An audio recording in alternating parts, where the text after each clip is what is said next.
Coastal TV, Jumedifu for Yada Bayatu, MPUNTUO. It's about development. You discuss issues of national concern, issues of central concern, matters that concern central region and Ghana. MPUNTUO Sama offer Kepus, baby will be MPUNTUO Sama offer. Or your one and answer there or Saturday or the MPUNTUO, or the baby on the Yadin in Fubana over Trasi. We are what the man. Or your one and answer the MPUNTUO Baba Kepus, one and answer the MPUNTUO Baba Central region, one and answer the MPUNTUO or Baba Ghana Nara. MPUNTUO Sama offer Kepus, baby will be MPUNTUO Sama offer. Or your one and answer the there or Saturday or the MPUNTUO or the baby in the P and a better Nasi. Women down of Yara live ever Coastal TV. Coastal TV, your own face, your own voice. No me yesi machara, yesi macharo.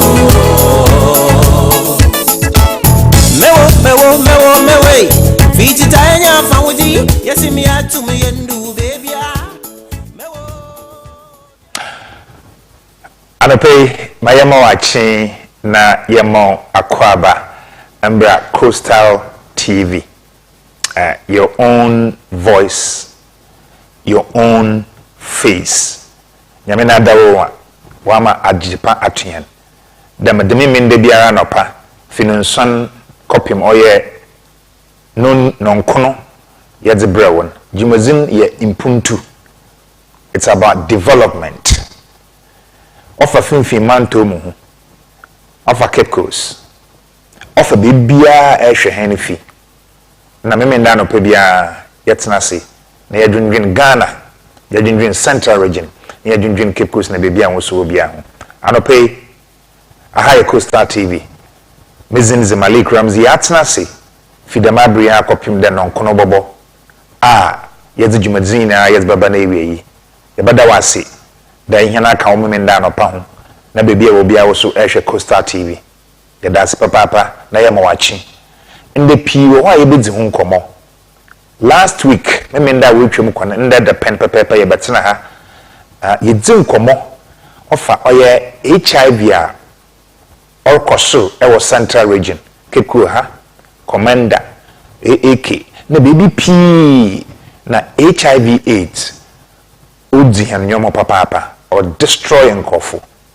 na no pay hensa ka payinfo ha yen ho no botwetwe oye HIV nkomo na bebia wosuo bia no ebia wonyi bi ebia no bi wo bi enyimen manu matena ho na no so onye won hwe na ihe nyina ye hwe kwana ye ba fado a ye bobbo ye ho ban efi HIV AIDS yare no ho afisi sei wodze foforo baban na bebia ti wonu bi enyimen won kasa na brona e wodun was HIV AIDS or 1 or 0 yebada nyame ase ntano pay yebedi hu nkomo na ansa nan endeso oye panafest ende eno grande ba obowie nende ba bibia nso akodo here mami the vice president of the Republic of Ghana Professor Jenena Nana Opoko Ajiman Okrum so 3 days or the visit or Central region nti ndeda na ndenya no wugwai obohwe ema bibia nso akodo na eyoda we twam koyi ana Central Regional Fish Fair Obado the 3rd edition 2 weeks ago ye won interview ha na jumadzina asen osabelma Nana Kusiata the 2nd okasai okan sampi badano peka cry pada yetifi manana okan no honi de yehwegwai na ne nkwado ehwe he beaches mpano because of development bi okodo ho MPUNTUO bi okodo ho nzama wusisi wo nzi wama wonya nsonsondo awa ekwana yenuano ma farfon wo fado wo kopo nsonsondo bon as abrahwan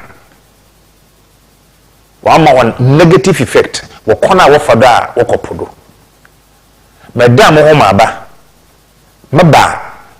yebete nana osabe ma kwesiata uguama hene autodo ebien ma okan potse odefa njuma yenuanom binum woye ewo hene mpano a ode nsunsondo ode abra hena afarefo Medinzi Malik Ramsey ahaya Coastal TV yada ye ho abasesia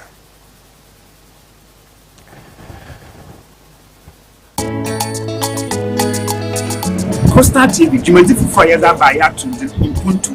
It's about development.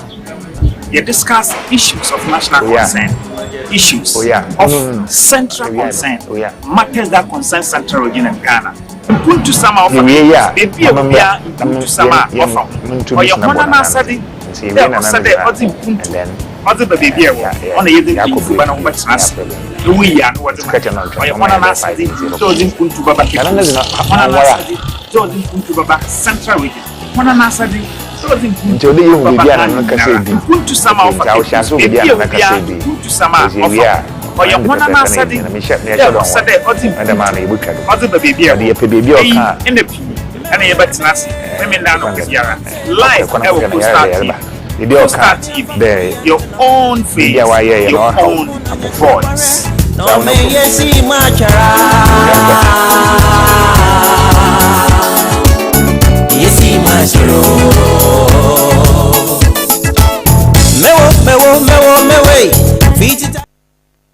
Yes, I am Wakwaba na Yamwachibio. Aha, Coastal TV. Your own face, your own voice. And see, Yasani Ababi, Badawasi, there, Eshahen Bibia, Ewobiano. Usubutum as a warding chair as Abba. Your WhatsApp line or your phone lines or it's in Abu Gudamo. Na Mbrusa, also it to the warding chair as the Abba and the Anope. Na the most music I'm a kind, or Sabe, my doctor.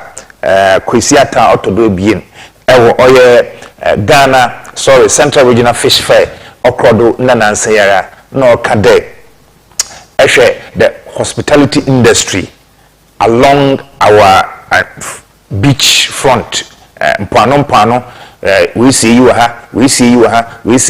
go futum kotsena ho giwanwa enaze enanana kade the madzina we see ho mpano wa hawa pofufun papa kona wo fade wo kop ko kine mpo ba bibia wo bodwiri na da menyima ni nyina wa affect one me pede ye ko na ikote nana sabe makwesiata auto de bien uguama hene okasai I was Central Regional Fish Fair nasi yenkote nana yamra yeba wo bia ye tbaka na ije afuwa chire nyame masre woman nyina yensua yede yensua na yete juma banfaso abako sankamen na yenen enyasampo a ende moache nyelenti yema ebe yetufa no chede oso asitremu orokoso nso woma yensomiye yensuenye money bi kade hotels na zi orba odam dem say afraid man when baby a when you damazin here when you there damazin into asasi biara wa pano waziba man no wa makwana bedentim wa reserve for a powerful also Ansana Hotel Cruzaba so that the two of you can conveniently use the facility. It is Adama, woman, and Yansu Yabokwa, my wife's hotel ceremony. At the same time, also go to one wedgman side by side. If you are over to why Obaho, Biara, use facilities and Yamin as our women. It's a Macadama, but you already asked the Wama. Yeah, Mommy, I share my other enemy.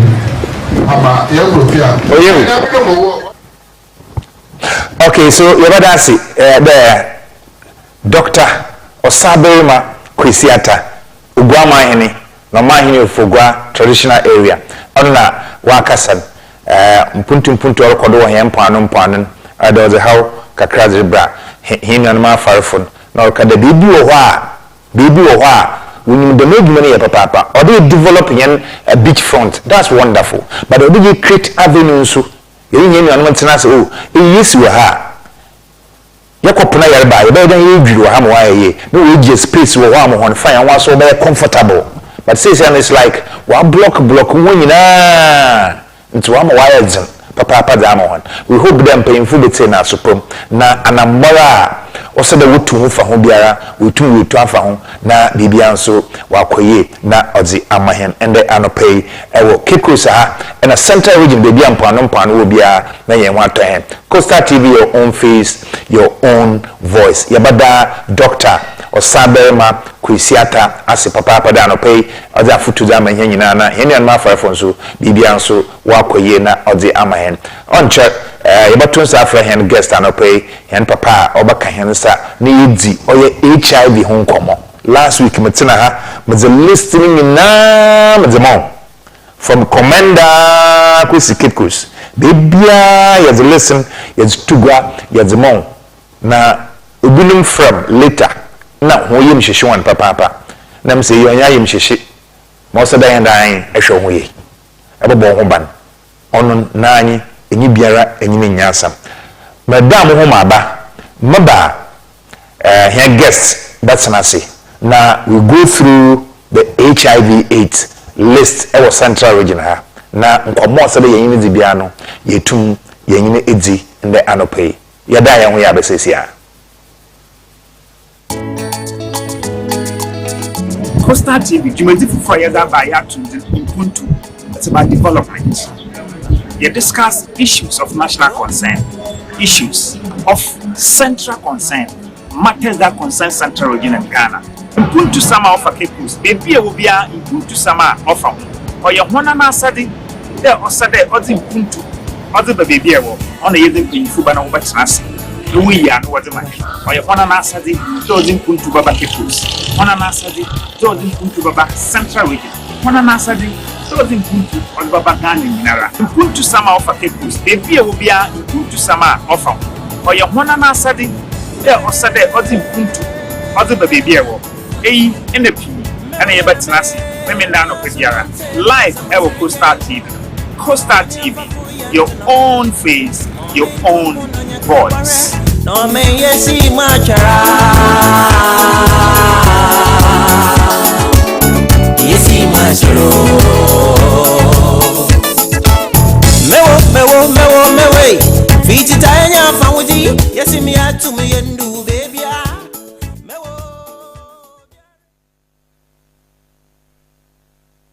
Yabada's view, the good Coastal TV, your own face, your own voice, and the anopay. Yamina Dumarakwa, Emrason, the other teaching combo, Yazifa, or HIV/AIDS. Last week, Yatnaha, you do home comopi, but not, or they are friend paying for more ba, Naka cra, one so one, Ubechichum, now what the train and anopay.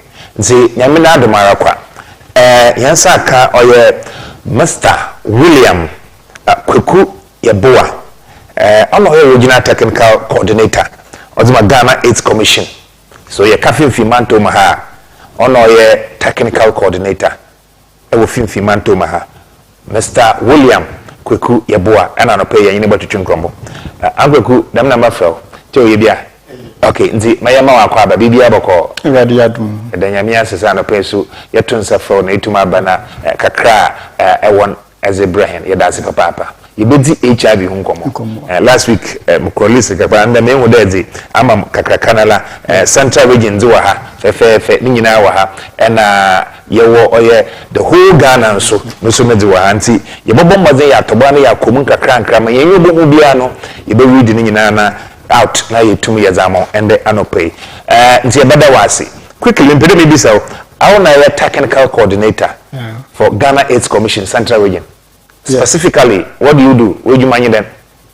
Yeah, Ghana AIDS Commission, because a Ghana AIDS Commission crowd and a by HIV, a bra, there's 1986 near your first HIV case wo Ghana nti edu baby na say HIV say na corona no be say we are nyina wa afie na HIV no we are here bi tina kile say how serious the whole thing no na kile say e bo modern say ye na ye ni ebrenti na say country bia enkonoku and abana so decide so be form Ghana's commission na kile say the Ghana's commission HIV okunu aye kunu nyina no aye body bia onya body bi obedi en ntimi nko they say about say policy HIV ho the management and coordination ko na kile say Ghana's commission ye dey ashiyensa tina kile say that's a 2000 year 2000 set up Ghana's commission I feel be na say e ma man who baby original bia e wo HIV na we also say start HIV no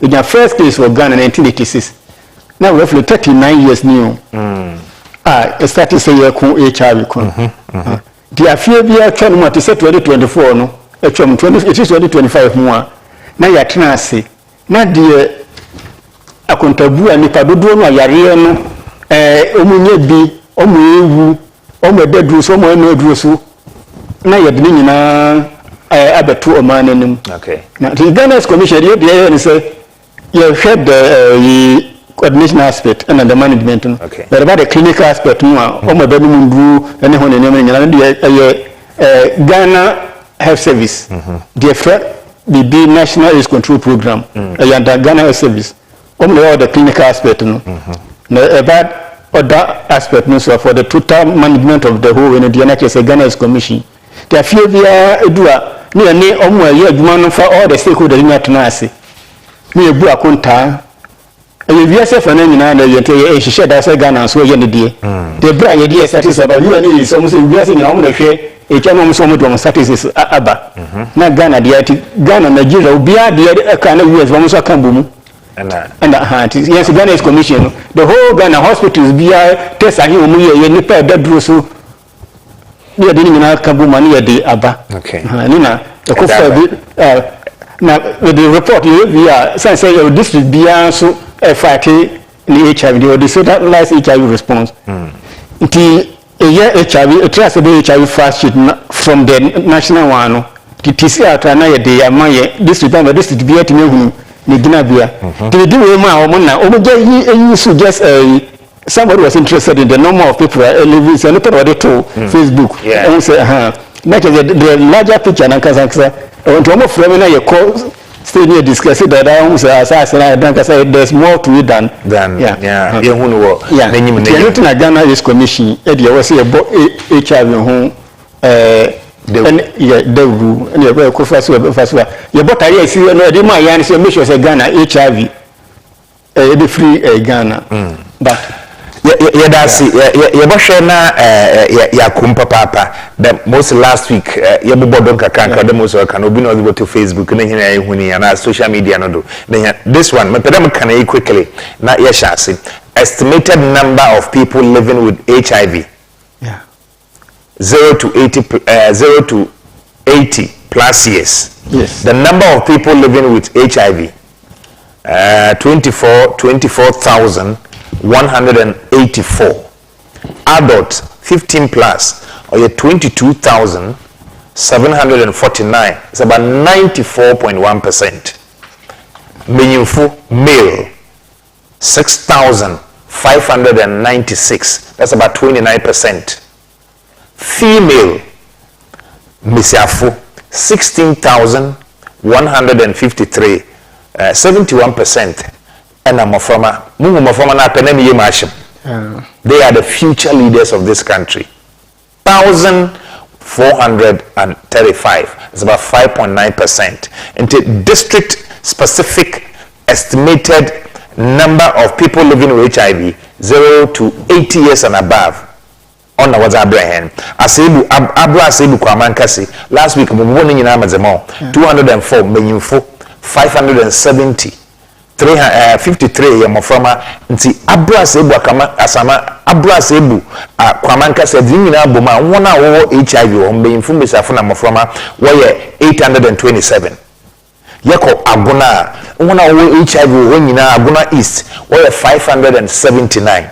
yɛkɔ Aguna West wɔn a wɔwɔ HIV wɔ nyinaa wɔyɛ 1418 yɛkɔ Ejumako Enyan Esiem wɔn a wɔwɔ HIV wɔ nyinaa wɔyɛ 657 yɛkɔ Esikuma Odobini Brakwa wɔn a wɔwɔ HIV wɔ nyinaa wɔyɛ 961 yɛkɔ Asinfosua 852 yɛkɔ Asin North wɔyɛ 601 yɛkɔ Asin South wɔyɛ 1243 yɛkɔ ɔyɛ Ewutu Senya ana Asin South yes yɛkɔ Ewutu Senya East wɔyɛ 1830 Ewutu Senya East ana Ewutu Senya East 1830 Cape Coast Igwai the capital of the region 2341 or your capital amba 2000 one what does menyimfo nkutsi why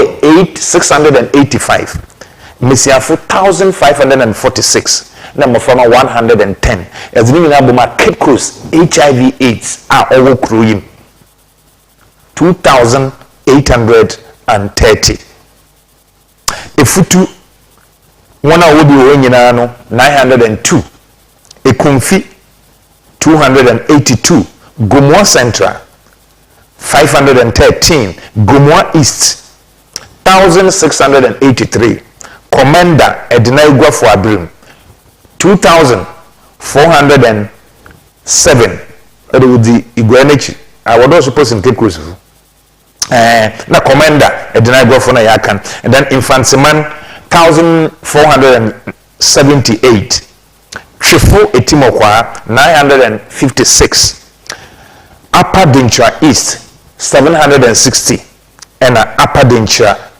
Upper Lower Dentra no 760 Upper Dentra East or 1541 and Upper Dentra West or 500 and or 90 or 72 nti kakra ye won anka na ordinary list wa and this an nsam na mbi pepebama wankasa wa kum fefefe na we tum so odze amahen and the anope ye dase ankaku ye bo na yim bisa wo bo so esi afibia wo ye dam routine survey na was the outcome was a general public, right? Yeah. Okay, so this way is no exception. Afibia was about Afibia. Okay, Afibia. And see, quickly, young members of the Masani, last year, 2024, this year, 2025, Yakufuma na Yabasu. This is a good question. Anna yam pese you compare years, because and may be bri ewum to compare years I share them out clear picture no and be Cape number so we see no between say be next year so no na numbers no assessment I didn't tell you say the number of people that avail themselves for HIV testing you know and you know if I do no a war community no okay but some numbers we say there and a constant so kakra so we know they are living with the system it said they are living with the virus okay the abia let's see no we no number no so wait me take kakra and the bia or a draw has no wait me no ho afria say bia this time or call bia akra anti back of the draw akra to be free akra system no no, maybe so more people be tested. 2025, more people have read themselves for HIV testing. They say, "Obia good one testing no home status." To be say, "Obia could be hormone any pam more no air testing, more no testing." No, not they say no man so course through.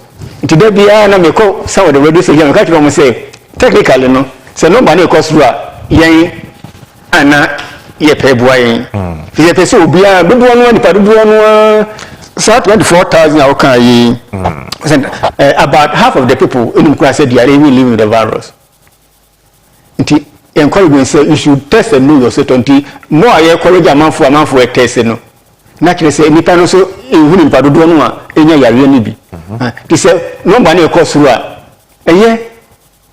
a bomb you will pano or yare no we mu like say we are becoming a bit safer and safer because some phone in the state o mo na dey yare no e mayen se do do na kwa e de beto aduro so obi e de beto aduro so e de beto aduro so di na kire say on me infeti ono obi hia on infeti bi aha nti every year bia no bo se ana numbers na so ti kakra so ti kakra pada ya that is how it is. Okay.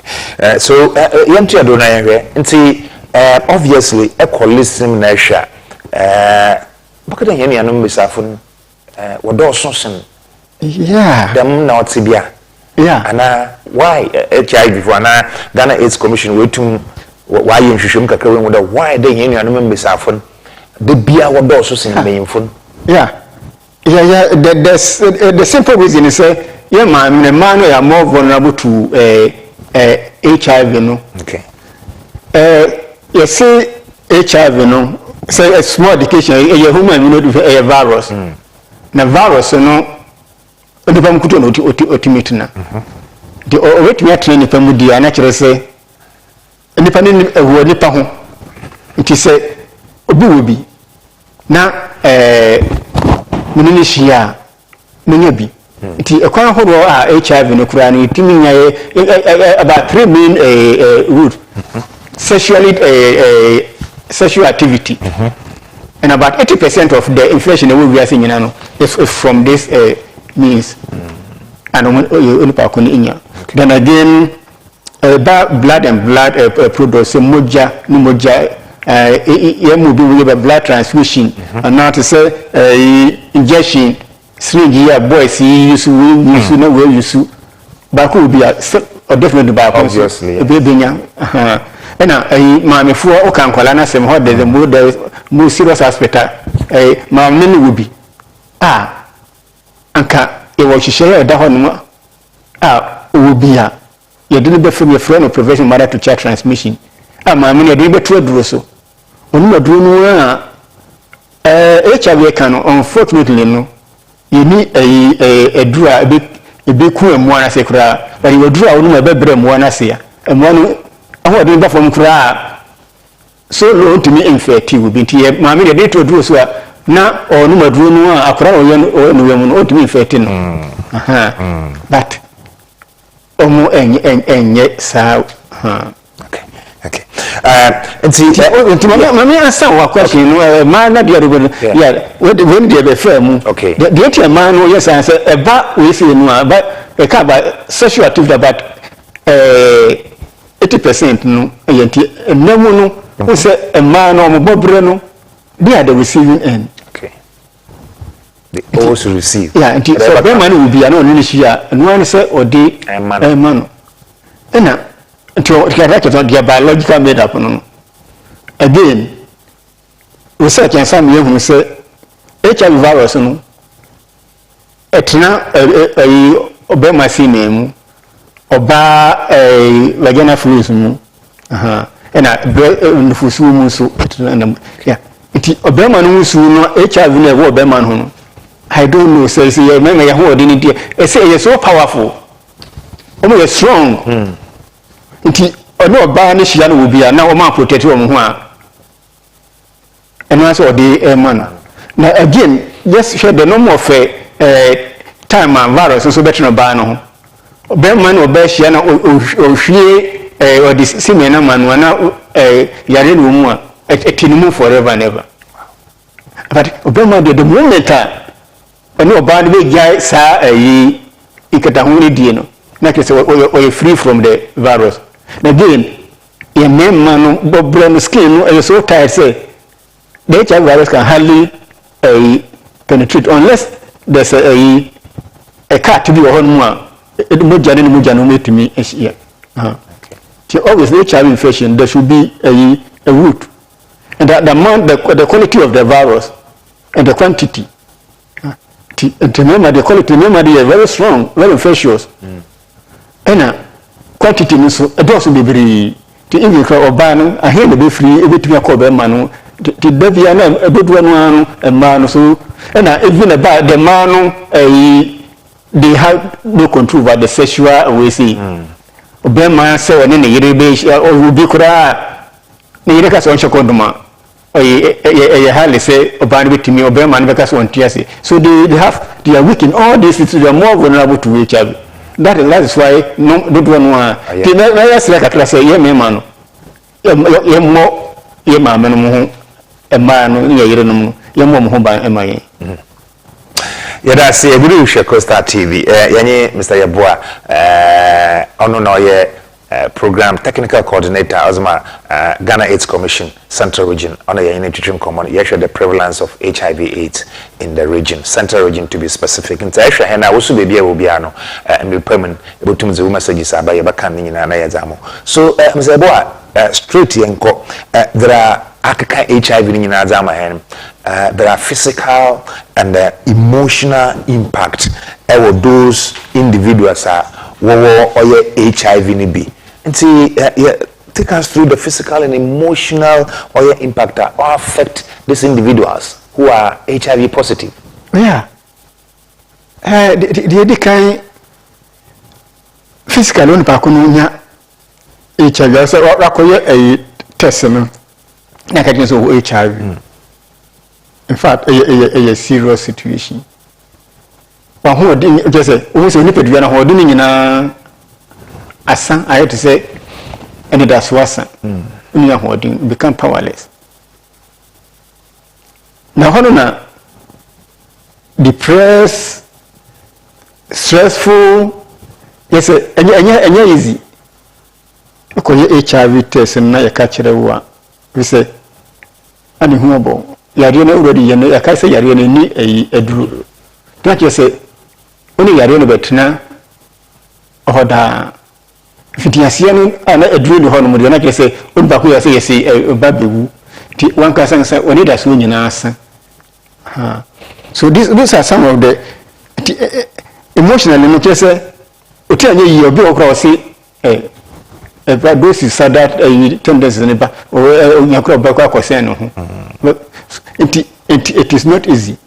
It is not easy that say ukosa situation anything na bebre kwase and one oyi onko yete skra ni hu anyata onuma na kese e woni mukra de enko no nti enya but e ka kese enya easy first no radio adom say de aduro ho koye na hu a you can easily manage it for you.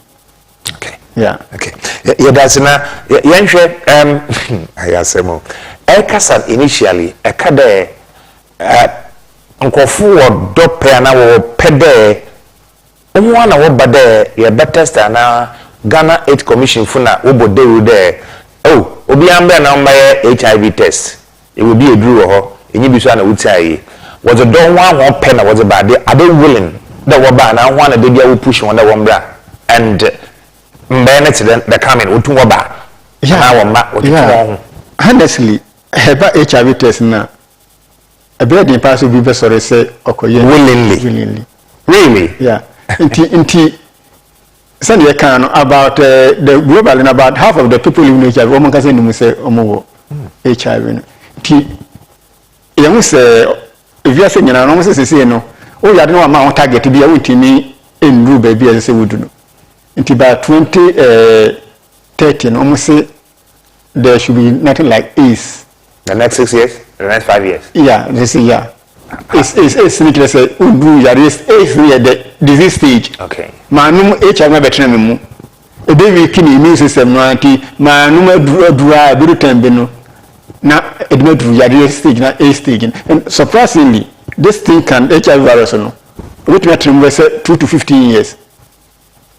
Na unum se otumu but na o defense system no so therefore the kuyare no na eno na virus be attack na eno omoku kakra the baby stage be no na fi ase oni pedue nyina ho de nyina na yare ba antino HIV no ye ko around that you are going to say nipa dodo e san ekum eno na ne ye problem no amanfo enya foforo no na eku nipa nso aha Yadasi nti yenhwe ya semo yanko ye enum kakra o ye dan na HIV wa ekasa na so baka ketina banyin mo baka ketina besie ni mo through blah blah blah na kada eku tia the immune system. How does it do that? Yeah fine from the HIV ya ba no either no immune system no ku and then obandama what are some of the consequences? Okay. You find say we can say virus no a germ. Ti ono do betre sa germ nipa mo pe no otena nipa no otena mo so overall nipa duo no first place the body defense system be bia nyakopon edema ho a ekoyare no asojafo na ebo ma koyare no ho na kotena na start enu omo eko nti ebe attack om kakra sa nti se one fa duro bia anu mate se nu na HIV nu kan se enku etu omo na sidi but ebre omo na ho adin se mo ntimi multiply but se obevre omo ho no a na o multiply kakra ba ko na fi dose nti be dose sa da fi bi to be na fi defense system no so gafo no ma ho adin no emo na bro mo so se obevre say to me multiply bibri na the serious aspect of what HIV mutini na duro so be kunu say sa virus a retrovirus oba ene so the form we ne beba next time no asesa ne ho ti say wo fa ne say na do ye duro ko next time no wadanen shape no asesa nti hu nti no say multiply won no do na multiply wo sa tight say the fa ne say ye tre classic kakra no a dime 40 dime or honum. The only do as sit down also a dime or crack Ubehunu Nafi a dime pilano and 40 awi. Net a bubuafi, they die by the bay and a pillar Sam will be Romo, yes, and a virus on city over your honeymoon. What blesses no one. Not a fair tear soldier for one crack. To say we doing it. Eva ho de ne be bro mo so na fi wo be dru ba bia fi de immune system ka break ti yare bia e for opportunity infections yare bia be basa malaria TB yare be bia na kese uni bambo bia bon don kese edu ko ti do sa stage na the end stage no e see a disease stage no but e ho no acquired e ho na ye another aspect no acquired na kese yanfa unya fi like you are quiet uji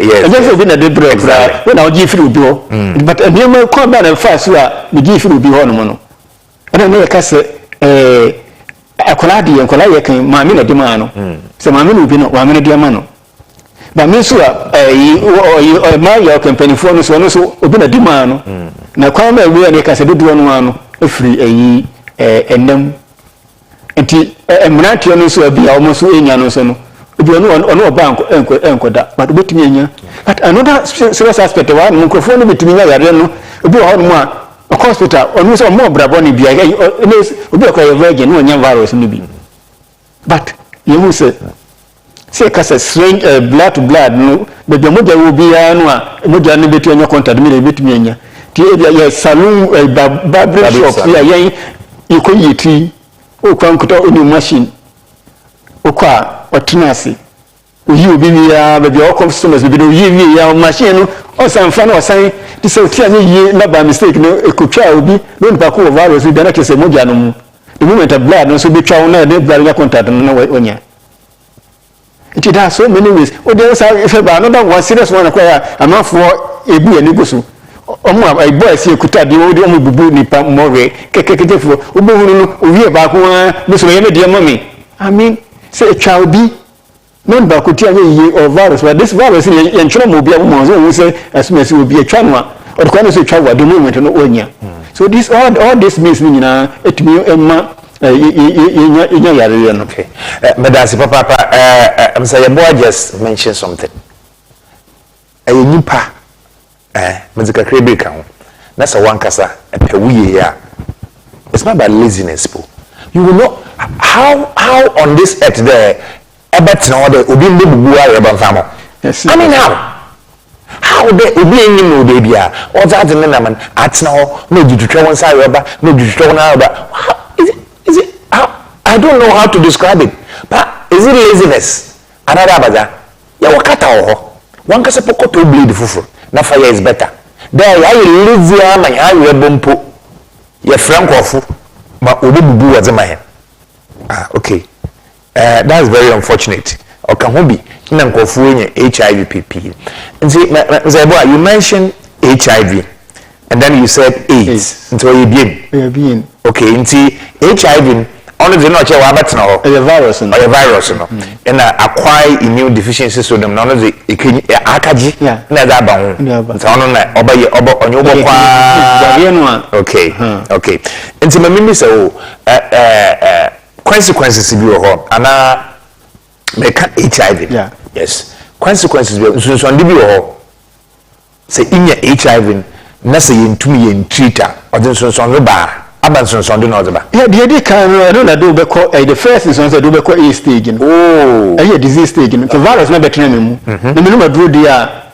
I better me forever. And also unfortunately there's no cure be I see. Okay. But you see virus no a drug na obe no say me ko no dru a e be bre emwa no ase. Say the can say HIV better me or replicate. Obe multiply. But a drug no dey ba ko e say and one can multiply. Okay. That's the beauty of the AR. It though a one better with a mistake or better, no problem. But a one to me and hammy health. Minimum do not why brain as into near or DB or bed so I can live the normal life to minimum be HIV do say 20 years in. One can't or Yana Juma or Juma will be Yana Juma be I was easy. Or Hondi or Honum, we need HIV, we need HIV to be a course, I will see. Okay. A catcher hand there since 1986, in your first 86, right? Yeah. 86. Yeah, and in your first HIV case, Ghana. Yeah. In there, treatment tab from there for him from Kakra. If there's any latest treatment option and advancement concerning the HIV care. How many years? Yeah, globally about 40 about Ghana the 39 years. 39 years. Yeah. So yeah, 39 years because 1986 na yeah. But the man you really you say that na do no to be just pen was starting phone. But the beauty is decided do number. But since 2003 and already adum abrofui modern boy yani started can say okay and the scafu American money or American musical boom global fund mo to drew a demand 2003 started a treatment since then no so many drew now is a trial we know we kakra into first trial na drew best me you as a me so benum ba ko benum bia ba ko sa it and man is very stressful. Say the drill so every blessed day. Timely so. Okay. So said 9 PM now must say every blessed 9 PM I saw no. And it almost ya na a hardwin dodo. A drew best me and sound the afedi ya ku ni muntu no. Omo ya drew me and sound ya kan abomu ti three a drew me and sound no makabu ma yen ba ko aha jo fa na ke se do mi san so bia wo eduna edi se na me kan no ebi o mu a best of virus no se o ma no intercept no enko ba fufuru bi o ma no multiply bi nti yakoyanum as say ye ha ko sie no ka dura se dem ye fa ye ho ye ha ko sie san wo so se no a adura ba no so a wo mu wo yare ni bi no almost about half and no medru buy a treatment we say about 47% and central VDC and 24,000 about 10,000 pena a bag year drew next so marketing in a year drew year drew into on medru I just send a debut or infectious or so only an or so a nano or because so any urban obema issue or more buying. That's another new infections. Now, for ones say ewu no. It's only not to do a stage now already yeah, but the good is HIV na kasa de virus no obetu mu oku. But do a stage no a soldier for na bra o masi. Ti yare bi e be fa fa kire nyina no malaria kuna exist ku kwa na debe na ku ya da se ti eduro ya ku anima ebi wo eduro ho eduro no ye free o okay eduro no ye nton ye free nti ko hospital la kwakoje ena ye wo baby ya so hospital na ma HIV no nti central we say about 72 ART sites hospital bi oba sa bi anyina akwa aduro no e wo haibu ma bi ti de yes say atiefo sa wo de wo yare ni bi na mpese obekọ na bi amanfo bi so wo bia obetimi akọ wo kekusa betu akọji aduro wo asikuma obi akra obetimi akasa ndo ba gina aduro wo kekus so bia ni mu no nti say yemfan the central region han bebi a wo bia no say wo yare ba ni bia obetumi akọ intum ko beyond central region what maybe apa bia obetumi akọ akra na ba so bekọ akọji aduro a kwa odi omo do beto so edi okay na because bi wo eni nkrofo free akra odajiwa amaji omo duru ase say had obo bi eni mu no ba gina duru okọ baby na membi so HIV AIDS yanka HIV ko HIV AIDS from HIV adina be develop immune system ni bia na we nsa ka wankasa na AIDS na nkasa wa ba na oba ho wadwen fanyen fom kakra na yenhwe nsonsondo a or the community those people are living in, and then the families of those people having the HIV/AIDS virus. Oh yeah. Se podi make me ka se radio dom dai se virus yenya aduro no baye no. Ma ye shada enya impact no so negatively. Beside it na make an say me papa bread on the family. Now, unfortunately, many virus in Libya. Now, I can still work. I'm going to be about 20 years. One on a fair ebusiano. A sanction for a year, my baby, I was easy. But, said my no, a drew dear, effect never mamma say, Mia, Michel Busian, Minya, who are doing, and yet Juma. No man, Juma, better than Colanos who did it. So that was one of the negative effects. So, Minya virus, and I'm assuming no draw. Juma, my said this is a responsibility of me to me and individual. To me, remember, me to remember, and Kuskua, my being that, so that is a lot. About individual, the one can say, when you how can you even eat, survive? But about community, so there is a community, so community, no say,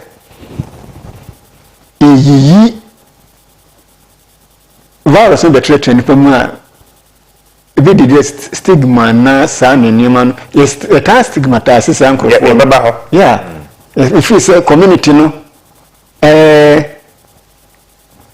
nyina as and the normal is a community ne say itimiti no ase na ye MPUNTUO ebre community no nyina ye baako our web and web after na started the discrimination bi ebeba ye treatment service community nkasa nipa bi won ma fa ye be bubi a kyan ade ben bubi e be tietie nipa so kese odo na eba eten obi a just imagine say obi na yide kwa fa ya na e ka kire ba ko say obi a kwa fa ya ba ko be jana so community na be break the divisions e be ba emu obi a anka ese kanon bon yes imagine say the community you nipa be say 200 HIV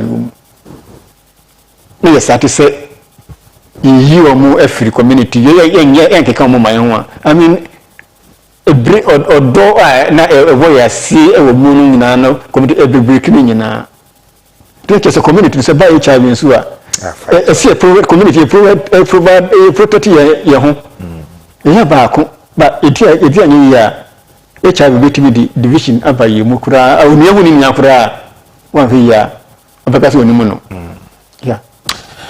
Okay, so yakaka demi yamina yenhwe again onche ye be break kakra na ya ba ya ba na ya botio but yenhwe impact so nsonsondo bie wa HIV AIDS nankasa on education number 1 and then number 2 employment and then productivity as well the may ba saying for bomna benenyo de kakaba nsunsuane na ɔdze by education, productivity, and then employment. Yeah, sɛ dem de kan no first na eduru ni hɔ no mu eba afoforo no na de teacher education teacher ni a onya HIV onya ho de be na kwa kyerɛ de akola oko school ni maame na ni papa hwɛ no ni maame na ni papa nya HIV nti akola no school no obey dem otimi akɔ school no bi oni do be hwɛ no sisi there was so many orphans but everybody adom this time no ya can say aduru na but the teacher ni na say oni maduru dia you can go on if you normal we see but say teacher ni na no maduru dia definitely no onya ho ni odo ba ko kyerɛ de but ya can say aduru with the aduru na ba na do nku we say no oni maduru dia onya ho de obetimi odumani a otwa ko oduma to atana ka say no bia oye najuma do olive the virus no me do ahode no ho no oye najuma otin but say man no do dia na ke say no kan ani fet bi say munya hode na me dia akwa aduma ebe yi medi o employment me do na me yaro china me yaro na ebe yi medi every aduma no it productivity so let's imagine say bia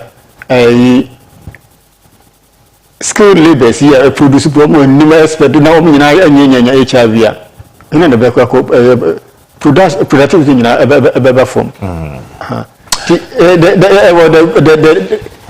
the negative effect no say dey say obo no maduro kuto dia be mana aba form kakra na say ma no maduro na me bu ni magususu dia eniye effect me that is how it is. Zebo, that's Papa. I believe you could start TV, but let me go through this one quickly. Yaba kasafa or discrimination and then stigma.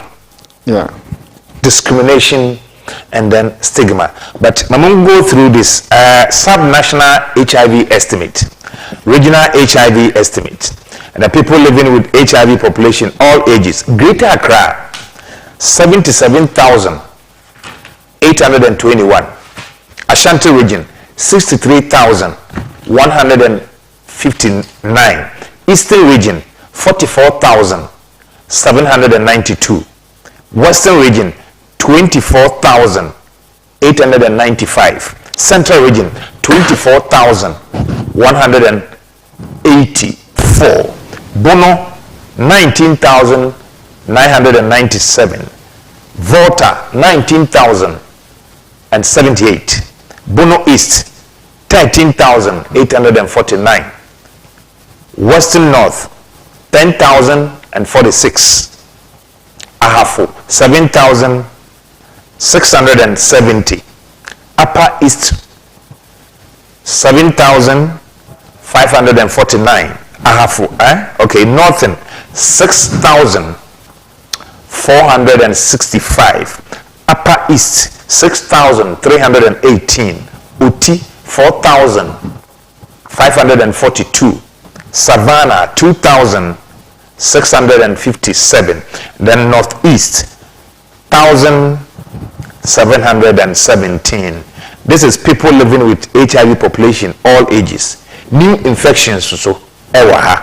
Greater Accra ziwaha. Ashanti ziwaha.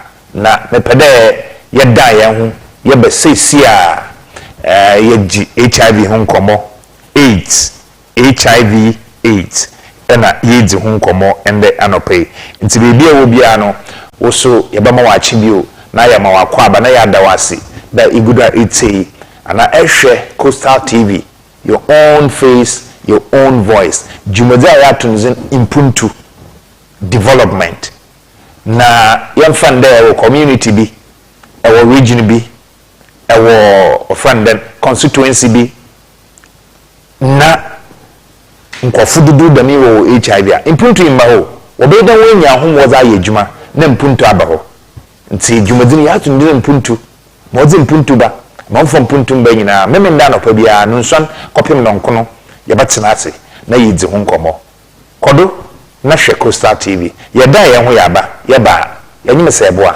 yebotu nkomo twetwe no do na yebohwe stigma and a discrimination.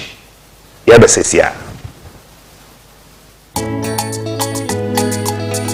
Coastal TV, you may differ for your by to MPUNTUO. It's about development. You discuss issues of national concern, issues of central concern, matters that concern Central Region and Ghana. MPUNTUO Sama offer Capus, baby will be a MPUNTUO Sama offer. Or your one and answered there or said there or the MPUNTUO, other baby on the evening in Fubana over Nasi. We are what the man. Or your one and answered the MPUNTUO Baba Capus. One and answered the MPUNTUO Baba Central Region. One and answered the MPUNTUO on Baba Ghana in Nara. MPUNTUO Sama offer Capus, baby will be a MPUNTUO Sama offer. Or your one and answered there or said there or the MPUNTUO, other baby in the P and a better Nasi. Women down of Piara. Live Ever Coastal TV. Coastal TV, your own face, your own voice. No me yesi machara, yesi macharo. Mewe. Fiji tanya fawudi, yesi mi atu mi yendu baby.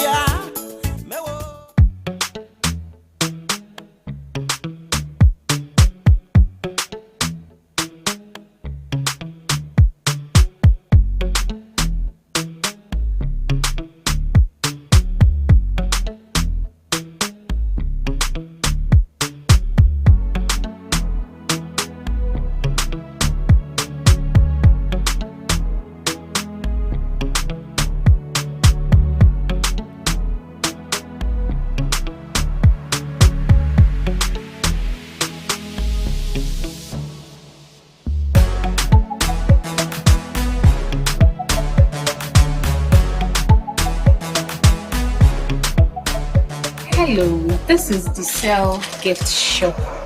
We deal in handbags, ladies' bags, we deal in perfumes, and this is one of the bags I have, tote bag.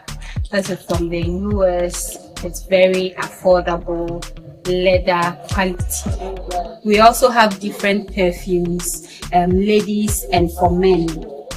They come in different brands and also very affordable. We also have Victoria's Secret, original Victoria's Secret from the US. We have affordable gifts already made for various occasions, for Mother's Day, Father's Day, birthday, anything you want to, any gift you want to do. We have GTP cloth as well for all occasions. When it comes to the Cell Shop, we also have lunch bags, school bags for kids of all ages. We also have this beautiful customized birthday shirts for children. So when you want some, it's available. We have different tops, cartoon characters for children also. We also have men's underwears, this Harrison singlet as well, and then we have boxer shorts, different types, different sizes, and in different companies. It's a nice cute bag for kids, for church. They can take it to parties and all. It's all available at the sales. So when it comes to catering, we have these shafting dishes and then this dispenser for rentals. We take food orders for different occasions, weddings, engagements, birthday parties. So we have these also for rentals and then take food orders as well. We have these engagement boxes for sale. We also take orders. We do engagement wrappings. We can do it for you. It's available at the Cell Gift Shop. So when you come to the Cell Gift Shop, that's not all we do. We do wedding decos, card decos. We have hampers. We make hampers. We take food orders. We do drinks, sobolo, watermelon juice. Anything you want, we will be able to do it for you. We can help you plan your wedding, plan your engagement, how to make the design. We will do everything for you. The Cell Gift Shop, a place you can rely on. You call on us and we will deliver. Thank you.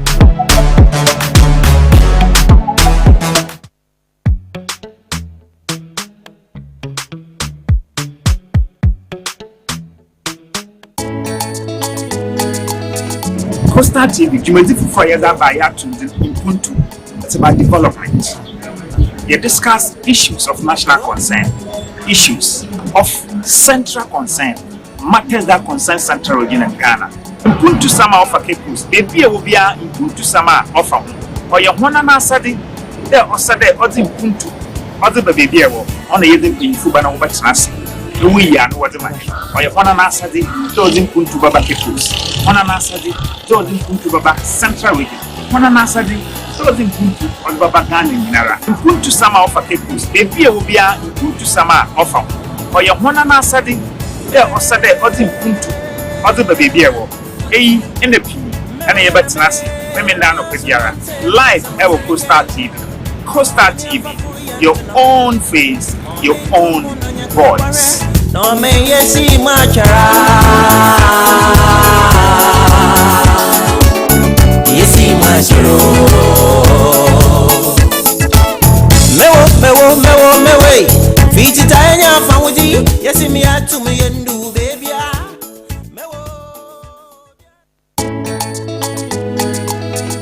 Coastal TV, Jumedi Fufaya Dabaya to Impuntu. It's about development. You discuss issues of national concern, issues of central concern, matters that concern Central Region and Ghana. Impuntu Sama of a Kepus, baby will be a Impuntu Sama of or your one Sadi, there or Sade or the Impuntu, or the baby on the Yedin in Fubana Nasi. We are what the man, or your one Sadi, those Impuntu Baba Kepus, one Sadi, those Impuntu Baba Central Region, one Sadi. Impuntu on Baba Gani Minara. Impuntu Sama of a Kepus, baby will be a Impuntu Sama of or your one Sadi, there or Sade or the Impuntu, or the baby in the P and a Batinasi, women down of Piara. Live ever Coastal TV. Coastal TV, your own face, your own voice. No me yesi machara.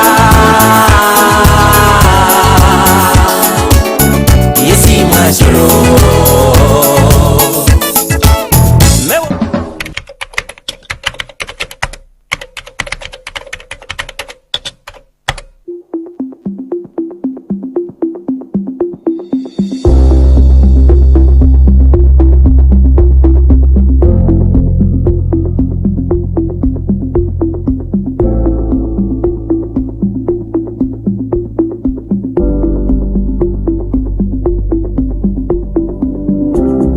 My name is Honorable Eduamwa Ekopein Oche, Central Regional Minister, and I welcome you to Central Region Expo Tourism and Investment Fair, dubbed Central Expo 2025, which takes place at Adisada College Park, Cape Coast, from August 22 to August 30, 2025. Our region is known for tourism, education, and agro-business, and we are excited to showcase our achievement and opportunities here at Central Expo 2025. Over the years, the Expo has created opportunity for many small and medium-scale enterprises to showcase their goods and services to the outside world. In many cases, exhibitors have come from almost all corners of Ghana and outside Ghana and have maximized their sales and revenues. This Expo is a fantastic platform for us to connect with businesses, investors, and entrepreneurs from around the world. It is a chance for us to learn from each other and explore new opportunities. I invite you all to explore our region's exhibits and products, meet our entrepreneurs and innovators, and discover the many opportunities Central Region has to offer. We look forward to working with you and building a higher future together. For more inquiries, please call the Secretariat 0246 48 8830. Thank you and welcome to Central Expo 2025.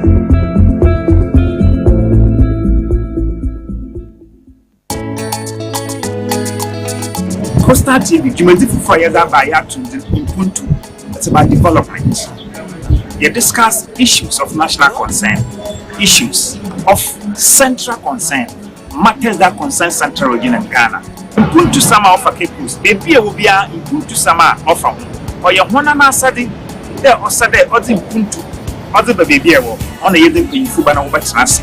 we ya no wadi mani oye hona na asade George Mpuntu Baba Kepus hona na asade George Mpuntu Baba Central Region hona na asade George Mpuntu Baba Ghana Minara Mpuntu sama ofa Kepus bebi e obia Mpuntu sama ofa oye hona na asade osade odi Mpuntu odi bebi e wo eyi ene pi ana ye betina se meme nda no kwediara live e wo Coastal TV your own face your own voice no me yesi machara yesi macharo mewe fiti tanya famudi. So egudu ehwe Coastal TV yeda wase na yamoachi de egudu ehwe hen yehwe the prevalence of HIV/AIDS ewo Central Region anope nyamena adumara kwa Mr. Oye William Kwekuye Boa ona anope yensa kana yen twetwe nkomo eba Central Region ha Ghana AIDS Commission ono ye technical coordinator Ozma Ghana AIDS Commission ewo Central Region yedzi nkomo pi HIV/AIDS wachechire mu HIV nankasa oya mwoban na AIDS acquired immune deficiency syndrome no so oka ho Mr. Yaboa ozini nyina ozama hen ende anope me pedesesi am say boy move on na ye kasafa or ye stigma and anyi discrimination but ansanan maban me pedemedi new infections and listen me tuga yes na yes very important nti extra list okiteme and anope ya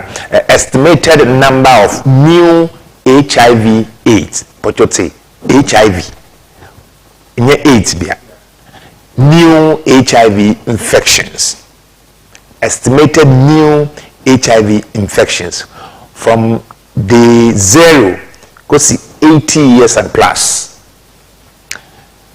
adulting 15 years plus nti a 0 go see 80 years and above 1,000 new HIV AIDS new HIV infection 2024 the penamazemon 2024 the pe estimated new HIV infections 0 to 80 plus years 1,140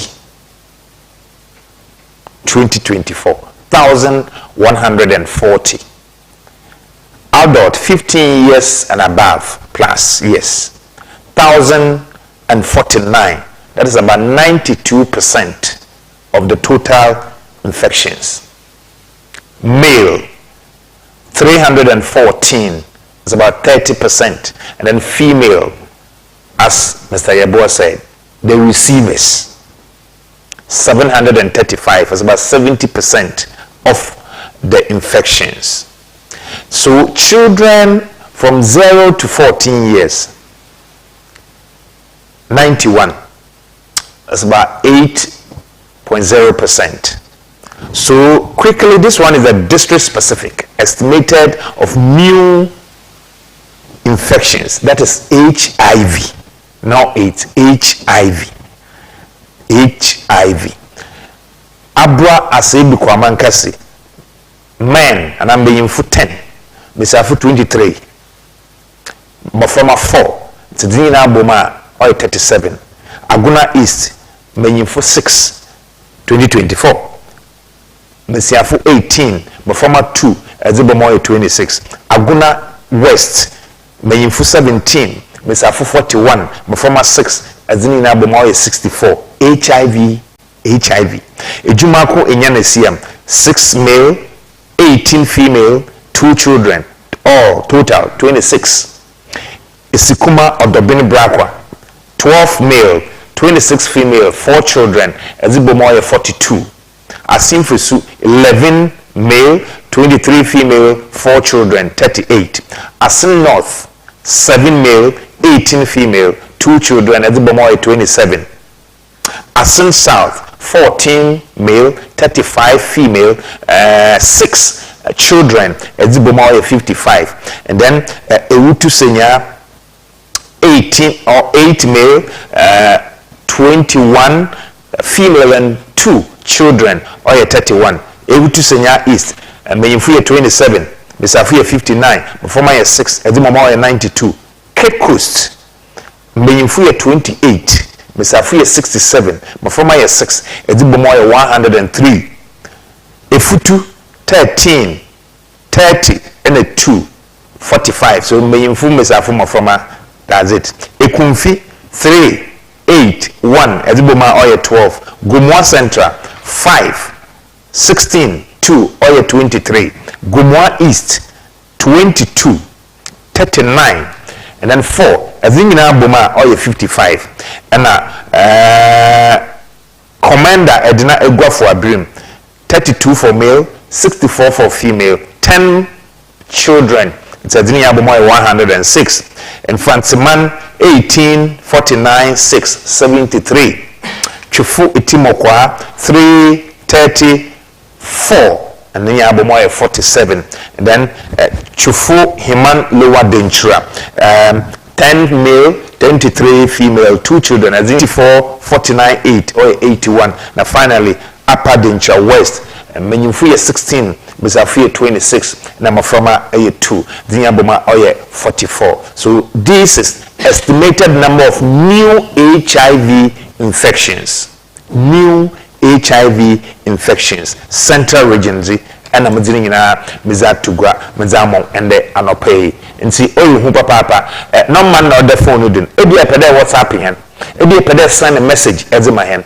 concerning HIV it be a question you have pede bisa Messiah Boa na you are no concerning HIV AIDS our central region the prevalence of HIV AIDS in the central region on Anopay Coastal TV do Malik Ramsey Martinasia Jumejaya Tundi Impuntu Yejuhun Komo because HIV our community ma Mpuntu Baya Zenda Baba or region me adebia be kitchen e Mpuntu so wo constituency ma abebre papa dem Mpuntu Baba ho nti ono na no pay ye twetwe ho nkomo nti mezeba ma member wo dem me das papa dem nyambre na atwan hen ma yetumi yakoya bebre one important asam called better HIV ho stigma and discrimination e will be obi an pedo ba wonchen aya na wotintin so wodo eya nti obandama di won komo kakra chen discrimination and stigmatization stigma no any discrimination any different you know but they are one is the other stigma no say normally when people think that some people are bad for some reason that is not true if you say as you call when you fire you carry HIV when you HIV nti okoba gwaman when you HIV nti yakopon the etua ne ka sana ena to the moment o benye sa abion na say so you know on person obey the ben obebe for by HIV the man is dangerous no say HIV no onu okoye okoba no brabo ne when yan okonya ne yare sa yare we so say media agura bebru fefe say media agura the best army ama me so best army dia na kire say community mi nua no kura nne obi na dafo pa one ne koba no afi die obi ba ko man say wakonya yare enti the stigma ne say eka say obi ye nipa boni bi akoye HIV ba wakonya ne HIV enti no nipa boni bi se ne ususu ye no e kwa fa so nya yare nkura no na enye nnamu kura na okunyae the moment amenya sa HIV stigma no o sa ya dwen bone no ba menu no na kire say afa die discrimination e ba de say ya ade kura de ye kura na obusuan no na mfo de no na ekokura fo ba obemu a e de e ma na ye de ben e meye bi because of HIV because of stigma na ye de attacking it no amma it say if you act upon the stigma no na the discrimination eba eduma mukura wonya HIV ntene de eduma kura yenya de ben yemfa no ye discriminating no but they are wrong obi wo HIV that doesn't mean say obi over here or the right of association right so be eduma no all those things na your biggest challenge na the new fashions ye kan be duru ya manfo mu nyina nya hwe stigma nintia ti say onimwa so o yare ni bi mi ka kire wa me ku no kura me ka kire wo se mo yare ube be ube jami ene me ka kire me boyfriend wa me ka kire se mo jami go be jami me ka kire wo de ne na de nyam so ne mu no obekoso so no so o person or sexual or no better all right on so obecheche because of this we say ndi obi kura me ko hospital na me enko no maduru ibi hu se eyi obi be ka kire me se afro busu ani bi se e vegi HIV aduru ni huni ti e stigma no be bia and obi aye nyina e beauty the moment there is discrimination neighbor it is the biggest challenge to do one corner HIV test now can HIV test na be pre yes omo ebamba ya omo enye to through say you know being back with the ashenisa so it is the biggest challenge say as any betimi akọ HIV kuma ye ko yadru animu beda dey say e just stigma no the first obi nya HIV ya e fan say HIV say normal yare ye fa say no binya diabetes ben na nwa binya diabetes a binya malaria no wose no dia eno no ye fi say e normal but esra HIV em say bibiri nim your false beliefs be some false beliefs about HIV say binya HIV a menene ko toilet ba ko fura so minya menene det nas me shone tadi minya o de bi esani mani manu em say nim to ignorance na ma stigmatize but a biggest challenge to until say ye be jai sa yimu no de ale ende e bi so mo ni papa no makoso de e amayen santi e we fed be bri the stigma no o at upon the stigma no the discrimination number but say you can impuntuo MPUNTUO we community mu a nyina ka bom baako say nyina ye baako say no obi wo HIV obi wo diabetes a community ye treating sa wono so no obi wo pressure ye treating sa no so na de no obi nya HIV but HIV normal na ka say no obi a best 20 years ni oni virus nti oni maduru normal ti nya stigma no na ma yetimi endu akire a say yedu eno discrimination also and yet okay obi HIV be all right Mami says so the stigma and then the discrimination. I don't know, you mentioned the word challenge. A challenge in my individuals and Ghana AIDS Commission. Individual Ghana's commission, you know. So steps we have to take what you done with this discrimination and stigmatization and challenging with one more before and I will if you walk around she will have it na you per se even Ghana's commission I know that you be a stigma no endorse no you know you per se give face to the HIV it afedi is that use ambassadors people living with the HIV na kasa e ko randa obi e ka kire mo se mi kasa mo HIV ti no masei you be a HIV ambassadors be be say kwala nan kwala ba kokura edibi we say or co hospital na dey to aduro so be nsen ya aduro dey ma bibi onu mo na duru fe and so these are some of the issues and Ghana's commission per se yetin education also education no chire e kwan faso HIV no binya some yes and false beliefs be no all those because education but every say nipa dia hye o ma bi mu say HIV no chese unya HIV na chese so nipa boni bi kra de so yes you deserve whatever you've gotten tidia ka kira ni say because of continuous education first grab if it is na kakura we school kura no HIV kura and then for mo ni eni agro kura but this time kakura brass the stigma na eba from but it true as a zero stigma and discrimination. Okay. You share some of the effects and strategies are more useful for prevention concerning HIV. Yeah. The transmission and then promoting it as well. Yeah. Yes. Awareness, creating awareness. The more you are SSCI for this about the prevention, if you do combination prevention. combination prevention. Okay. You the name of who be any one thing. It awareness creation no be awareness no. But that also that means if a prevention na catch no obeti okay odebe eduma on family eduma then we are saying says present infection about 80% sexual WCD. Then we are saying say you can use condom to prevent HIV. They know one of the means you will see you encourage promote condom usage, proper usage, not just use proper usage and the consistent. And yes, I know you use condom no channel consistency and proper use of the promote another means we see. The better say condom say to say hospital we say to say keep we see you know. You say condom no man focus a man for pharmacy in kotokrom person be koto. Until innovative to say condom promotion we see condom vending machines.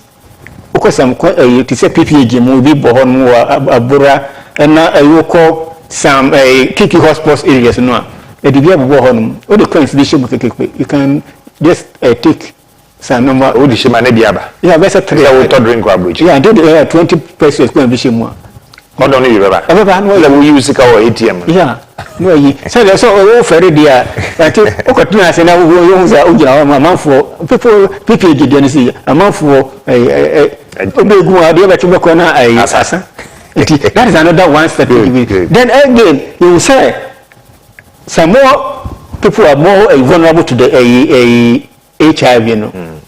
About to say a mass painful services in they can even feed their children.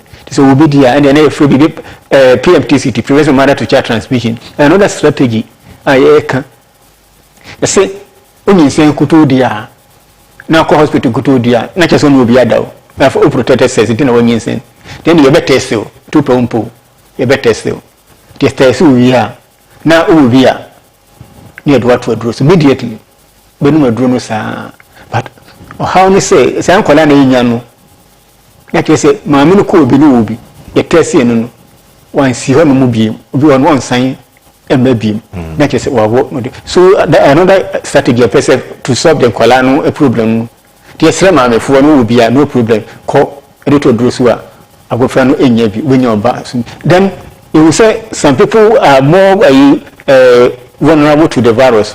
They say FSW commercial access workers this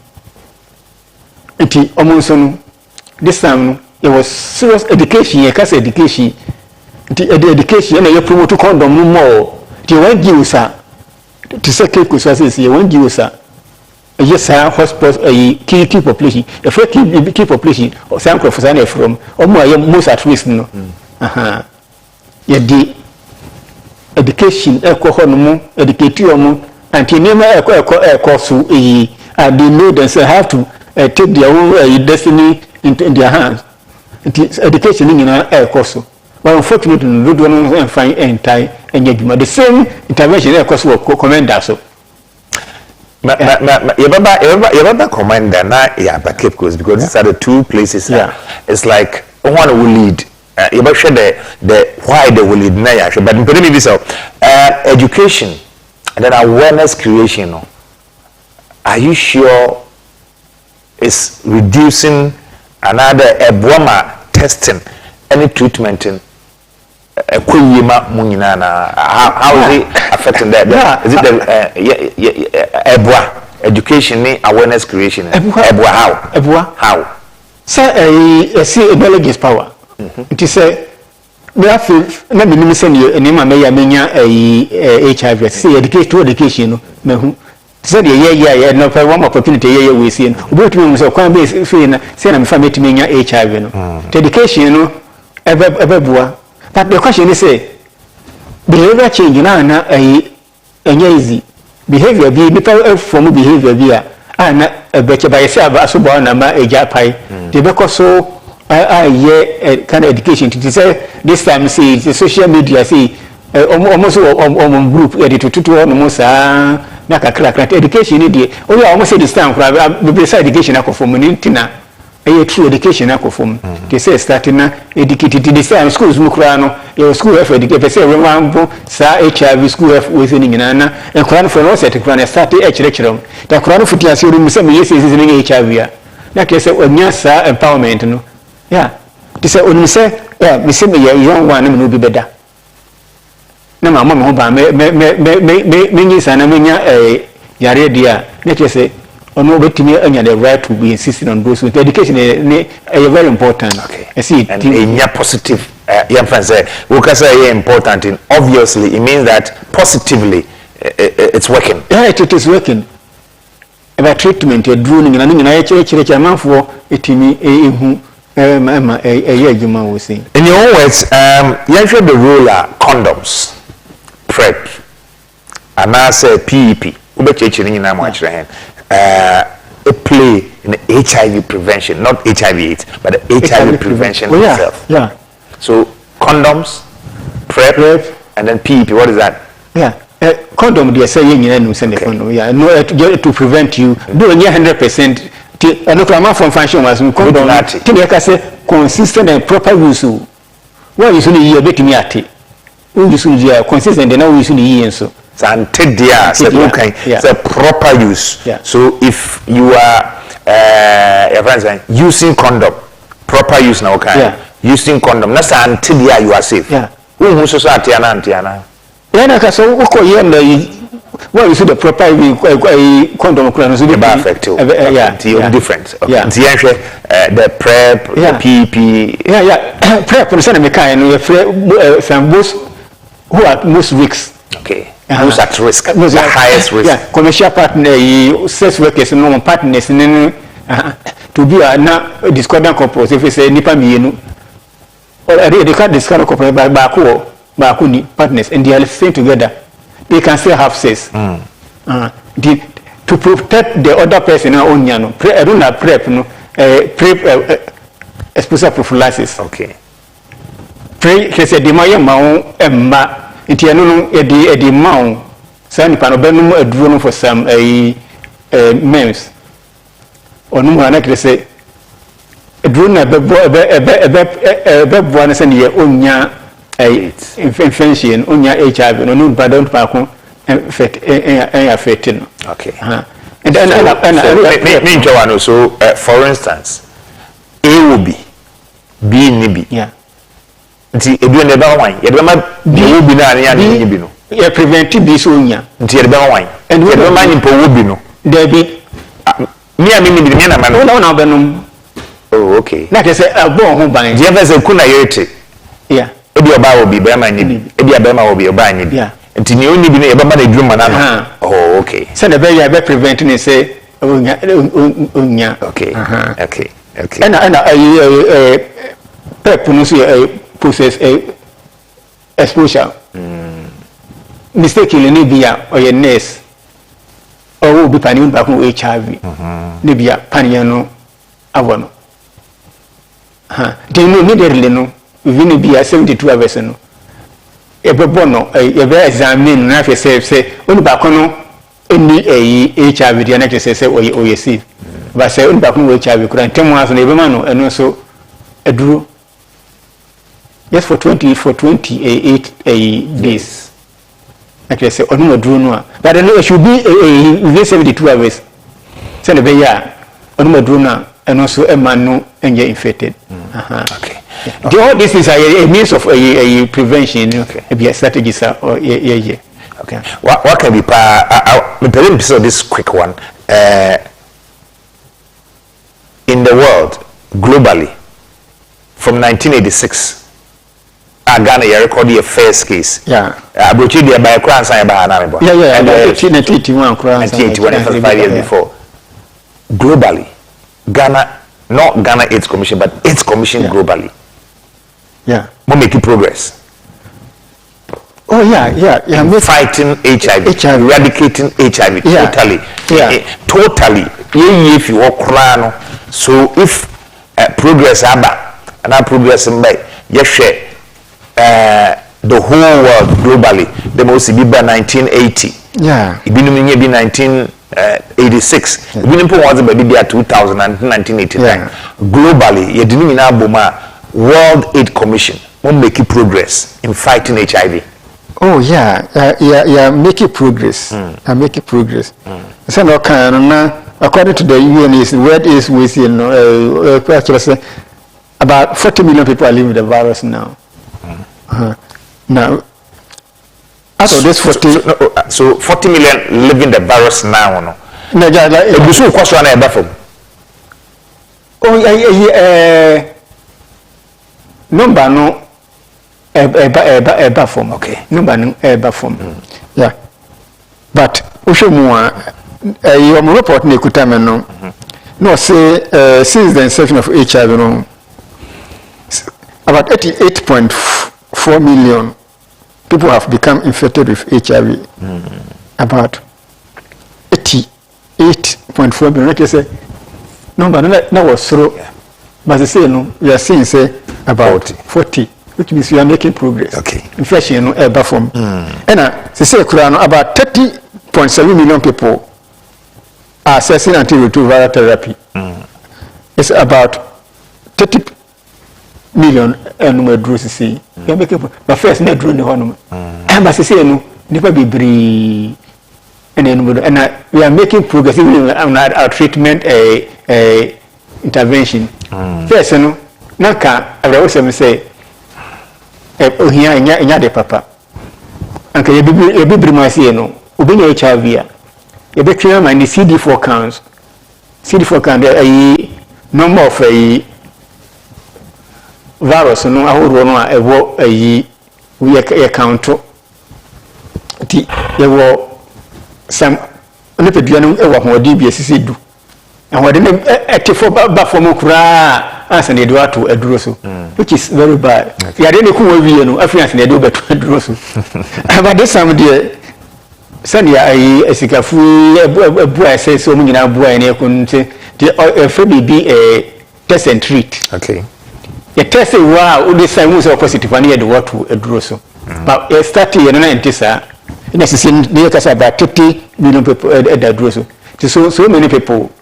Any opportunity nti obi o yare ne bi ne sisi no so onu mo dana so onu ankasa na oye the say na make say no go na kra no enyina san fa to say e pese move forward ahead nti by 2030 ne say pese obi abedu a stage no nti omo de global challenge bi aba eno a simple thing say crew bi be 95 by the close of this 2025 the Ghana say kubu mu akonta I will say if I say anibia 40 million people here because of more HIV and Ghana about central Ghana 24,000 people about half in more Ghana bia tienye bibi yen intensify our HIV status campaign prevention within yen according to your status, any test na horo.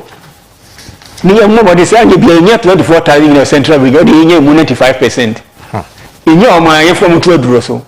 Only to a drosso, make sure so bad no drone so, or no do the next say, Sanko phone na be nya virus suppression, next say, on do a stage, you know. So if you look at all these things, everything say we are making progress, we continue making progress. Okay. Okay. Yeah, that's it, Papa. So your questions Pierre Bisa Mr. Yabuansana ye Jan Kwanma wako kada ya Coastal TV your own face your own voice impuntu na yazibro and the anope nipede ya tiodo kakra na yababa specifically Central Region another Cape Coast and a commander most will lead the HIV prevalence and another record in Ewaha but also the whole world they are making progress and their responses are very very positive. There's something called PEPFAR.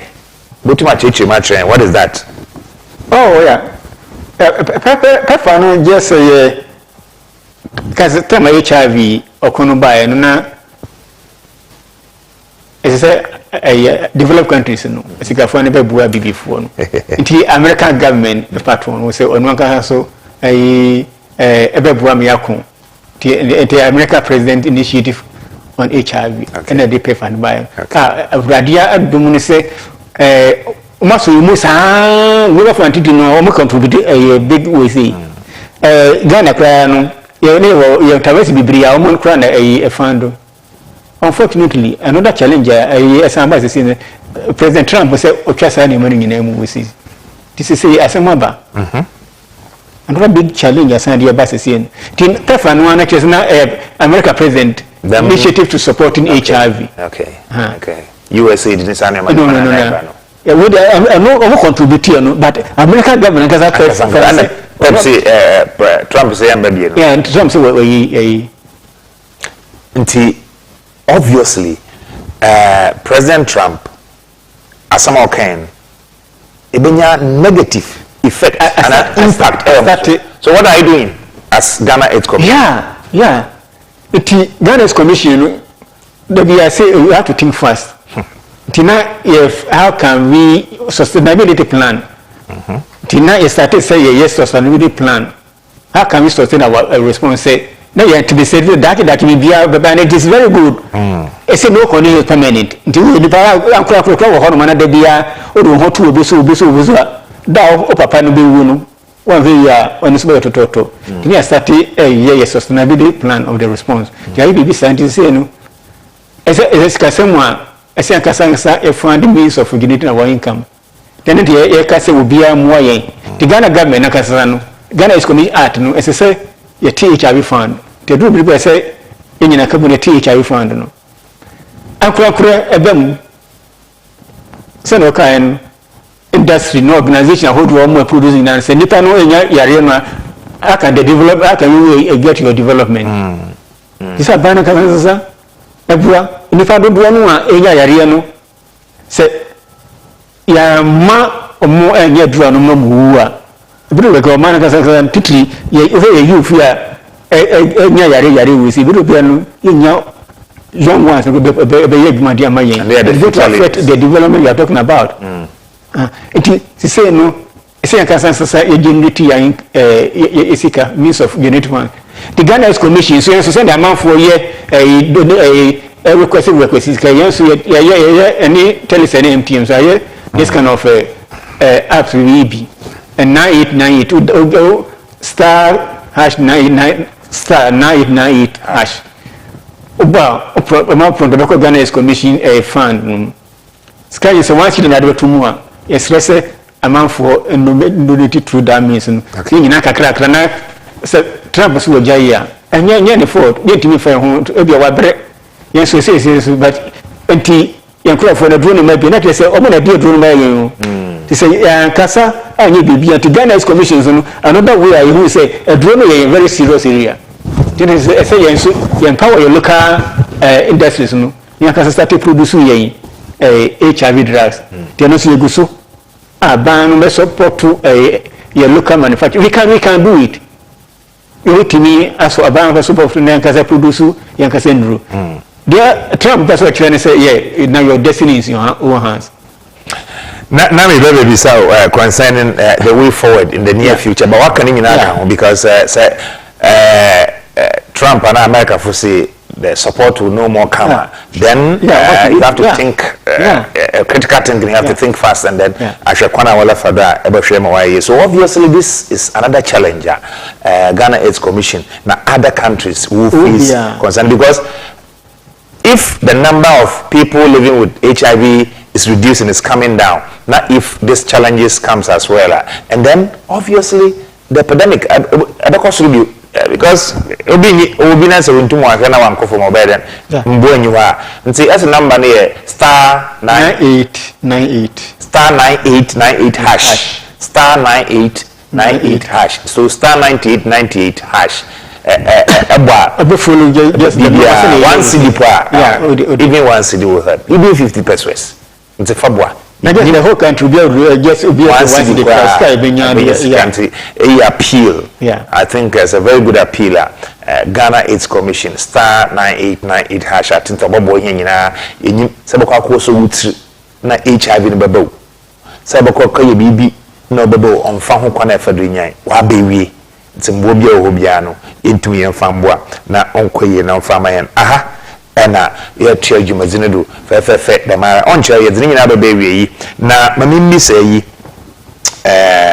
me pede yigina Cape Coast kakra ena Elmina kakra so no yes Elmina commander I go for so it's a one consequence why I do read again Marshall listener say Cape Coast is fine Yamfanda is the capital so everybody comes here and you be Fatawa when the name go for P but what about commander a deny go for K wow na K you know say jamade do no be gina Elmina hon mo ne mpona na K say K you so mpona okay yeah do no na free mpona no wano they last okay yeah bit it you what commander say mpona commander yeah no say mpona na pona yeah last okay it's a lifestyle now you're the dimension yeah or the BP okay what it is some this risky behavior or honoma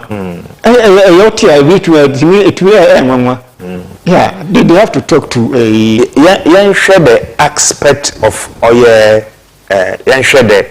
aspect of human rights laws and politics on your impact based on the response at HIV. That's a good question. Yeah, a very big impact.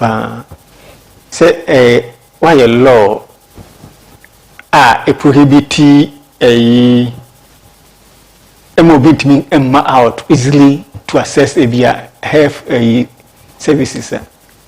Why a law a bit like I say oh when we be feel of we say suspect or yes everything a report no san crofo no nyina no e bia wo yare ni bi no obesi obete ma at opili willingly yare kwa so kono madura osure se already no criminal no say HIV ya o ni fa boni then the ompi obo modin say odi yare no ebeche but say why law no e flexible everyone home bank akra be man nya sa freedom kakra no a obetimi akoye the policies bebre no ye no but ye bompa ye na yesre ya this den say life and death individual affair the policy no enye was crown back no should be bold and then yeah we continue laws no ye no say eno na be kire say ebetimi 2 years na mami so if there's any emre or criminalizing HIV some baby ani wasana over activity activity no back no no say be commercial sex work o ye wadi o dem one say no be ehun ba ko gina baby na ya bonti no so no yes am say those we see but yeah ka say o shemera na dindin say e bia obi gina ho no no should be flexible and ko shemera say bia o say we be kura any we big yes that can not say a brand should be able to at least respect the rights of everyone. Say more policy, but more policy so na might be on. Say Ghana is commission. MSM minister in my can see so but here the aspect they say give them the right to go and access health. Say in right say over access health. That activity no doesn't shouldn't prevent that person from accessing health we see. Here they say when you are no on the thing is so subana now we see no but so as someone who can say here but we go here no yeah and say you kwa menya abe behwe me me pedi o me de ba mami eduru no yanton so I'm fan onya kwa ya behwe no till set time obebewu on boka mfa nya hwe ambeshana ibama me draw free ya mama we asa mama we nti eba na sa na eba na sa say na it's like nkofusuru because me nya draw first na wokasa 1986 87 89 blah blah blah na enya sa no na nkofusuru say eh minye HIV anhwa me wu anhwa me yese yo ba say say be draw abeda very free but you catch you say HIV ni kio and AIDS nso ni kio. Okay. Unya. In your lifetime. Like I say, oben drew the whole year. Na draw no musa no sao. Yes, imagine say what 40 cc and I was 25. Now okunya virus no na say only say obedi 100. Oh yes, everybody dey be. Okay. The draw so no 9, so no 9. Sasa 1 minute to grab up. Yeah. Just imagine. Yeah, easy. Until we do, say a drew a hard one to make member Bravia. Also, over Braby. Or man, so Braby, development kinds of Skia, a Yadiba doing in a Quebec media. I had HIV in Hodmua. It had the fofro. Though, yes, so they participated or Manacas say, but what can I say, they over Braby. Until you say, any. And prevent your cross and your being Kunyasana and for how be uncle to be also. Yeah, that's Papa. The whole of Central Region, you are all 22 districts and that's 22 constituencies. Only Yabu Bunning in Ayazamo. Efa Central Region, ya Commander Edna Iguafu. Commander Edna Iguafu, Abrimwan will lead. Apart from that, na Cape Coast, Etuedo, HIV/AIDS. People living with HIV/AIDS. The whole of Central Region, 22 constituencies and 22 districts. Commander na will lead. If you do a Cape Coast, Nankafon or Etuedo. In there, commander we show. A Cape Coast we show. Or lifestyle. A corner before that here bray na bibia nso wakoye what you say HIV in orbofo na supporter in America for the man Trump ban witwem say here bresha yansa our destiny it's in our own hands to Ghana AIDS Commission say kakre will be on star 9898 hash star 9898 star and a hash 1 CBO, 10 CBO, 20 CBO. Mobe fiwa kuma mbiara yenyim dachi mobenya HIV ni bi. Ti yetu tasraman wambwa. Ahaye Coastal TV, your own face, your own voice. Yenye Mr. William, yes. Kweku oye yeboa. Eba Central Region ha MPUNTUO Ghana AIDS Commission. Ono and technical coordinator. Mr. Yeboa yebada se there by na yebeje okwan maako ipede ehwe camera nim na enyi ubi bia wo hwe Coastal TV ndano pay enyi won nkasa concerning HIV prevention mepede ka bia ka hye yetew yo other phone mo na Coastal TV atiefo ani ahwefo ene o man Central Region nyina de pese kan say HIV no ayeka ho asem no eyewe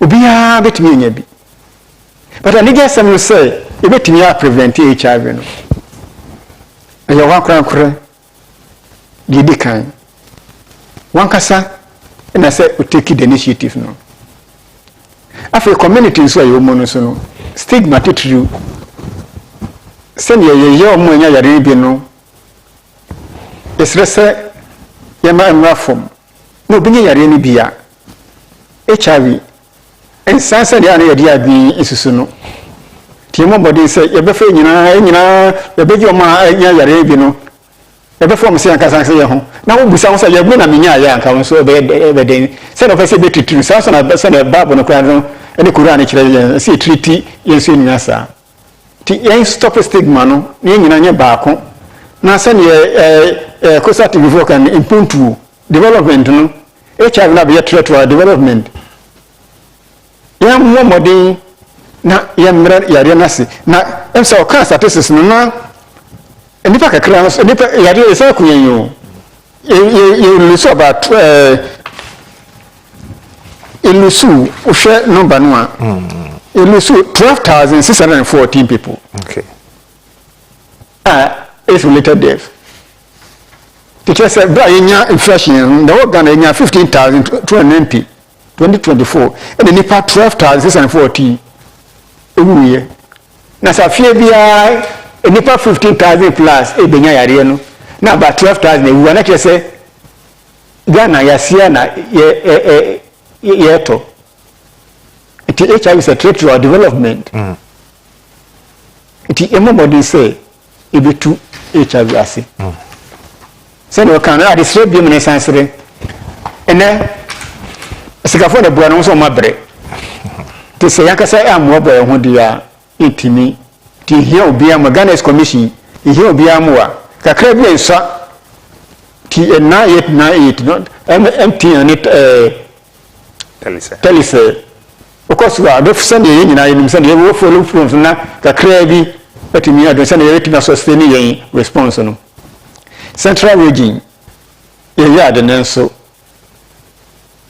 sense nipa because we nya infection you mpa bon senka e bia 2025 be duru na ka ye san veteran hanu mu a na nka commander ne ke kosu no we se no mu so no akasa afi de ye nya new infection bia wo ho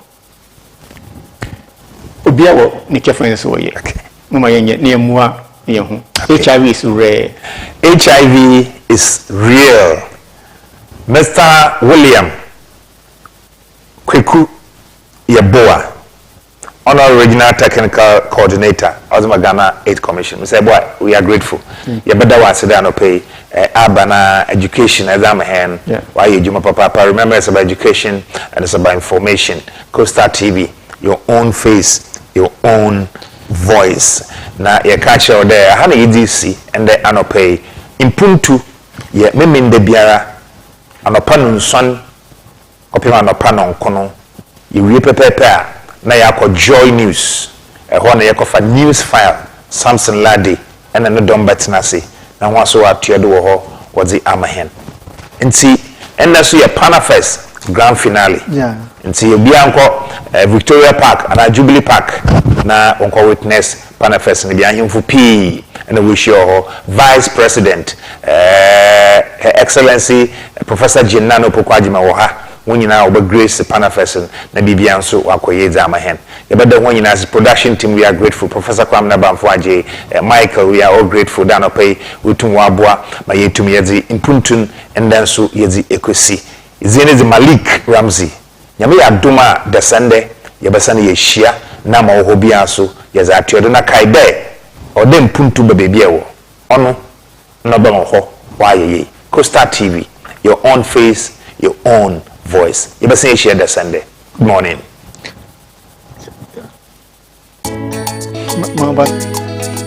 Costa TV jumedi fufu yeza ba ya to impuntu. It's about development. You discuss issues of national concern, issues of central concern, matters that concern central region and Ghana. Impuntu sama offer capos, baby will be a impuntu sama offer. Or your one and asadi, there or sade or the impuntu, or the baby on the other in Fubana over Trasi. We are no other man. Or your one and asadi,